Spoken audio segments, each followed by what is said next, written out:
So I'm here with Julie McGarvey, founder and director of 3x1 Public Relations in the Glasgow office today. Thank you for joining me, Julie. Thank you. Julie has kindly agreed to speak to us today and give us some hints and tips from both a winner's perspective and a former judge perspective for the Pride Awards, which entries are due on the 18th of June for extended entries, and the normal entries are due on the 12th of June. So last week, Julie, we put out a few messages on Twitter for some questions for you, and we've got one from Joe Walton of Real PR, and he asks, apart from Consultancy of the Year, which one category would you choose to win and why? Well, if it's only one, I think it would have to be the Young Communicator of the Year. But I'm too old to enter that. But the reason is that I'm a great believer in rewarding talent, and as an agency we very nearly had 2 winners in that category but never quite struck gold.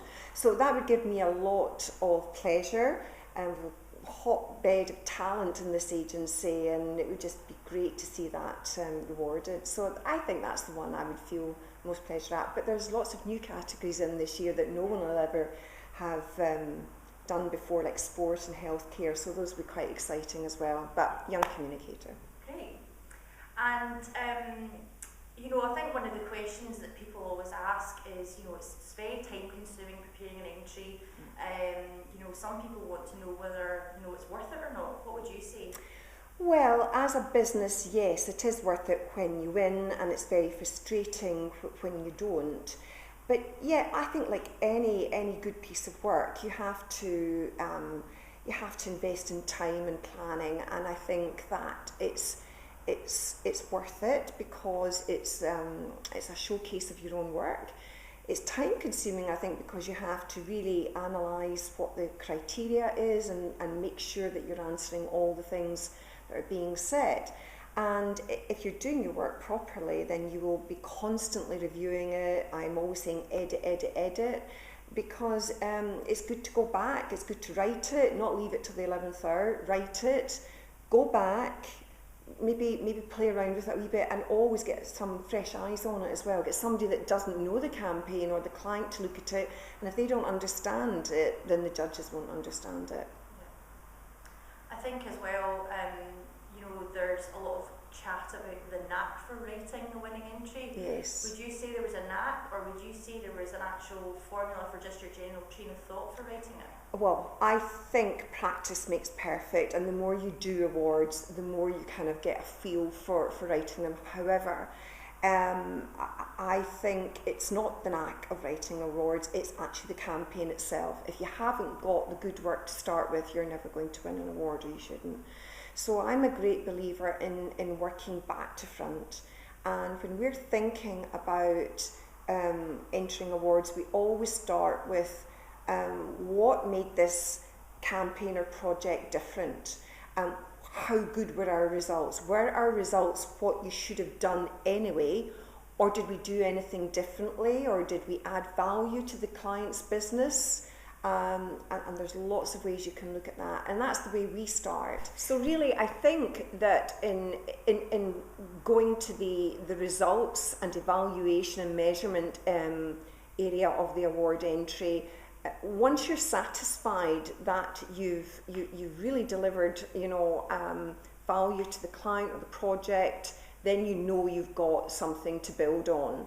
And really, the best tip and I can give is to do that rather than start and get overexcited about having generated lots of press coverage. Yeah. And as a former judge, what would you say you were looking for? If you were, obviously we judge in Scotland, we would judge other regions. Yeah. So what would you say, just fresh off the page, if you get an entry in, what's the first thing you look for? Well, the judges are always looking to be inspired. It's quite time consuming for the judges and quite tiring reading lots of entries. So the quality has got to shine through.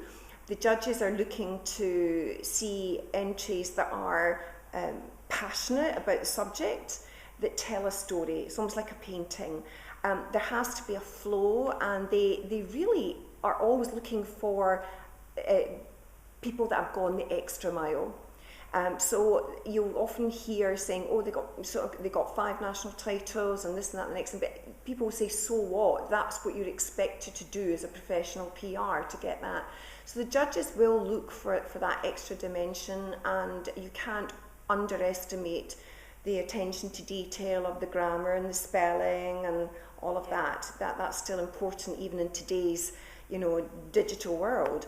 I think the other best entries today are when social media platforms are being integrated within traditional mechanisms. So I think that's good to see, where social media is just becoming another channel and not something in itself that's just specialist. Yeah, it's got to be truly integrated. And how do you make the most of an award? How have you done it? Well, I think presentation is everything. I mean, nowadays a lot of entries are having to be submitted electronically. But, some entries still today, you can, package nicely if you had a box file and it was in your corporate colours if you were sending it. But if not, if it's electronically, I think you want to make the entry stand out. So if you've got nice visuals, and that can be presenting data in a simple and attractive format, down to screen grabs or lots of things, maybe an extract of press coverage embedded within the copy. Judges don't want to see streams and streams and streams of press cuttings. They'll just not look at that. But make it look nice, maybe have interesting headlines rather than just the word background. Maybe think of something a bit more eye-catching and captivating for the judges. I always think that I've just been saying work backwards, but I also think the first paragraph is crucial, because you need to grab their attention and make it interesting right from the word go. Like a press release. Absolutely, absolutely. And so if you've actually won an award, how have you made the best of it? Well, I think that the CIPR is normally very good at putting out the results. I think that one of the first things we do is celebrate with the staff. It's very good for staff morale.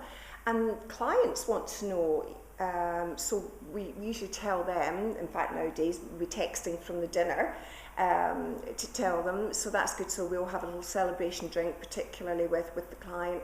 And we include it on our marketing materials. We include it in our business credentials, especially if it's a point of difference and something that is very special. And I think the value of the awards is good for not just the staff and the clients, but it's also very good for recruitment, because people want to work for an agency that has been recognised for the quality of its work, and I find it's an attractive tool for recruitment.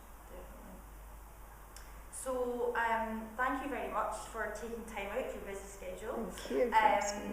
As we said before, the entry deadline for normal entries is the 12th of June, and the extended deadline is the 18th of June. The awards event is on the 6th of December. In Edinburgh. Yes, at the Corn Exchange this year, which we're very much looking forward to. We're busy working on sponsorship and a line-up and MC, etc. So we'll be announcing some of that exciting stuff in the near future. But for now, thank you very much. Thank you. And go enjoy the sun. Good luck, everybody.